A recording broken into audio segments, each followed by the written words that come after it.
అవును ఫస్ట్ మనం పంపించాలి, పంపించినాక మనం స్టార్ట్ చేస్తాం. ఎందుకంటే మనం కుదురు తీసుకుంటాము చిన్న వాళ్ళు లేడీ తనని ఆటోలో తీసుకెళ్లారు. తీసుకెళ్ళిన తర్వాత కొట్టి తన దగ్గర ఉన్న నగలు అన్నీ కూడా తీసుకొని వెళ్ళిపోయారు అనేసి కంప్లైంట్ చేయడం జరిగింది. ఆమె ఇమీడియట్గా గవర్నమెంట్ హాస్పిటల్ పంపించారు.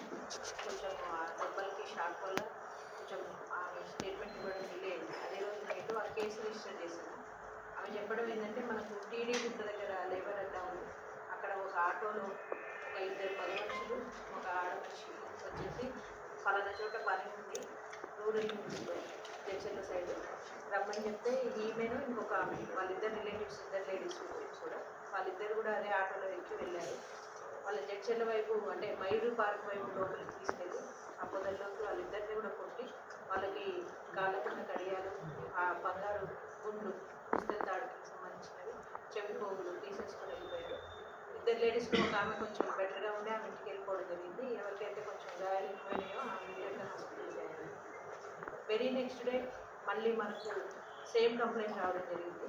దాని మీద అప్పయ్య అండ్ టీం, మనకు 1 టౌన్ ఇన్స్పెక్టర్ సీనయ్య వాళ్ళ టీం అందరం కలిసి కూడా మనకు లోకల్లో ఈ మధ్యలో మనం చాలా మటుకు డోనర్స్ సహాయంతో సీసీ కెమెరాలు పెట్టడం జరిగింది. ఆ కెమెరాలతో ఆటో అని చెప్పేసరికి మన దగ్గర ఆటోలో మొత్తం 5,700 ఆటోల డేటాబేస్ ఉంది. సో వెరిఫై చేయడం జరిగింది. అయితే వీళ్ళు చాలా తెలివిగా ఆటో మీద మనకు ట్రాఫిక్ నెంబర్ ఏదైతే ఉందో దాన్ని కవర్ చేసేసారు, ఇంకో పట్టా పెట్టేసి. సో ఆ నెంబర్ కూడా కనపడలేదు. బట్ దాన్ని చేంజ్ చేసుకుంటూ వెళ్ళారు. ప్రతి పాయింట్లో కూడా వెరిఫై చేసుకుంటూ ఆటో ట్రేస్ చేయడం జరిగింది. దాని నుంచి మనకు ఈ ముగ్గురు కూడా దొరికారు. 2 మగ మనుషులు ఎవరైతే ఈ భరత్, శోభ, నరేష్ ముగ్గురు. ఫస్ట్ అఫెన్స్ వచ్చి ముగ్గురు కలిసి చేశారు. రెండో అఫెన్స్ మాత్రం ఈ నరేష్ అనే అతను ఒక్కడే చేశాడు. ఇంకా ఏమున్నాయేమో చూడాల్సింది. ఈరోజు అరెస్ట్ చూపిస్తున్నాము.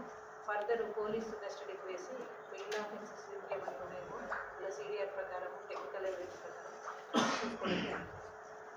అయితే ప్రజలకి అప్పీల్ చేసేది ఏంటంటే మన దగ్గర మహబూబ్నగర్లో కంప్లీట్గా ఆటోలది డేటాబేస్ ఉంది. మీరు ఆటో ఎక్కినప్పుడు మీకు ఏమాత్రం డ్రైవర్ మీద డౌట్ అనిపించినా ఇమీడియట్గా ఆటో మీద ఆ ట్రాఫిక్ నెంబర్ ఉంది. ఆ ట్రాఫిక్ నెంబరు మీకు తెలిసిన వాళ్ళకి ఇంట్లో వాళ్ళకి పంపించేస్తే మీకు ఏదైనా ఇబ్బంది కలిగినా కూడా తర్వాత రిఫరెన్స్ ఉంటుంది. ఏదైనా ఉన్నా కూడా ఇలాంటి సందర్భాల్లో ఆ ఆటో నెంబర్ మనకి యూజ్ అవుతుంది.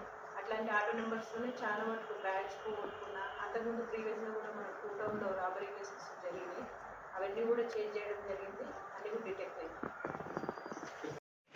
సార్ సార్ చూడండి sir sir next Asif ready ఉండు సార్ సార్ సార్ పవన్